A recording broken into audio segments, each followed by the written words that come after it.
रंका यानी पुरुष तथा बंका यानी स्त्री परमात्मा के परम भक्त थे। तत्व ज्ञान को ठीक से समझा था, उसी आधार से अपना जीवन यापन कर रहे थे। उनकी एक बेटी थी जिसका नाम अंबिका था। अंबिका को अंबिका कहते थे। एक दिन नामदेव भक्त ने अपने गुरुजी से कहा कि गुरुदेव, आपके भक्त रंका व बंका बहुत निर्धन हैं। आप उन्हें कुछ धन दे दो तो उनको जंगल से लकड़ियां लाकर शहर में बेचकर निर्वाह न करना पड़े। दोनों जंगल में जाते हैं, लकड़ियां चुग कर लाते हैं। भोजन का काम कठिनता से चलता है। गुरुदेव बोले, भाई, मैंने कई बार धन देने की कोशिश की है, परंतु ये सब दान कर देते हैं। 2-3 बार तो मैं स्वयं वेश बदलकर लकड़ी खरीदने वाला बनकर गया हूं। उनकी लकड़ियों की कीमत अन्य से 100 गुना अधिक दी थी। उनकी लकड़ियां प्रतिदिन 2-2 आना की बिकती थी। मैंने 10 रुपए में खरीदी थी। उन्होंने 4 आना रखकर शेष रुपए मेरे को सत्संग में दान कर दिए। अब आप बताओ कि कैसे धन दूं? भक्त नामदेव जी ने फिर आग्रह किया कि अब की बार धन देकर देखो, अवश्य लेंगे। गुरु तथा नामदेव जी उस रास्ते पर गए जिस रास्ते से रंका बंका लकड़ी लेकर जंगल से आते थे। गुरुजी ने रास्ते में सोने यानी गोल्ड के बहुत सारे आभूषण डाल दिए जो लाखों रुपए की कीमत के थे। नामदेव तथा गुरुदेव एक झाड़ के पीछे छिपकर खड़े हो गए।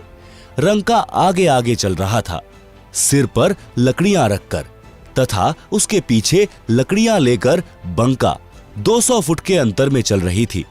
भक्त रंका जी ने देखा कि स्वर्ण आभूषण बेशकीमती हैं और बंका नारी जाती है। कहीं आभूषणों को देखकर लालच आ जाए और अपना धर्म कर्म खराब कर ले, इसलिए पैरों से उन आभूषणों पर मिट्टी डालने लगा। भक्तमती बंका भी पूरे गुरु की चेली थी।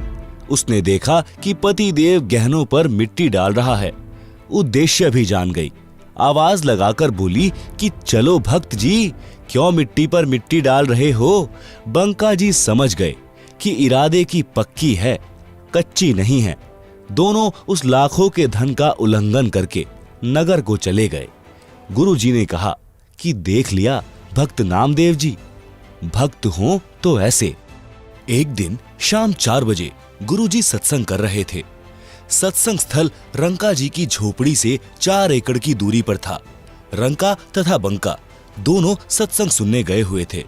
उनकी बेटी अंबिका आयु 19 वर्ष झोपड़ी के बाहर चारपाई पर बैठी थी। झोपड़ी में आग लग गई, सब सामान जल गया। अंबिका दौड़ी दौड़ी आई और देखा कि सत्संग चल रहा था। गुरुजी सत्संग सुना रहे थे। श्रोता विशेष ध्यान से सत्संग सुनने में मग्न थे। शांति छाई थी। अंबिका ने जोर जोर से कहा कि माता जी, झोपड़ी में आग लग गई, सब सामान जल गया। माता बंकी उठी और बेटी को एक ओर ले गई और पूछा कि क्या बचा है।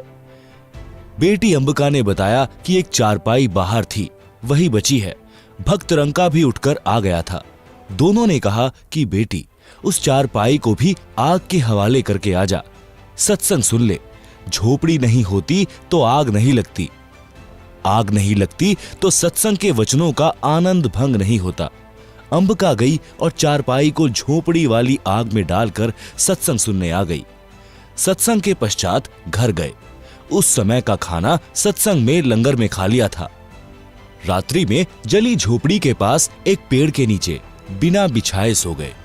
भक्ति करने के लिए वक्त से उठे तो उनके ऊपर सुंदर झोपड़ी थी तथा सर्व बर्तन तथा आटा दाल आदि आदि मिट्टी के घड़ों में भरा था।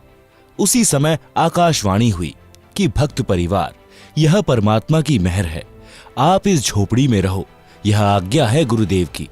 तीनों प्राणियों ने कहा कि जो आज्ञा गुरुदेव।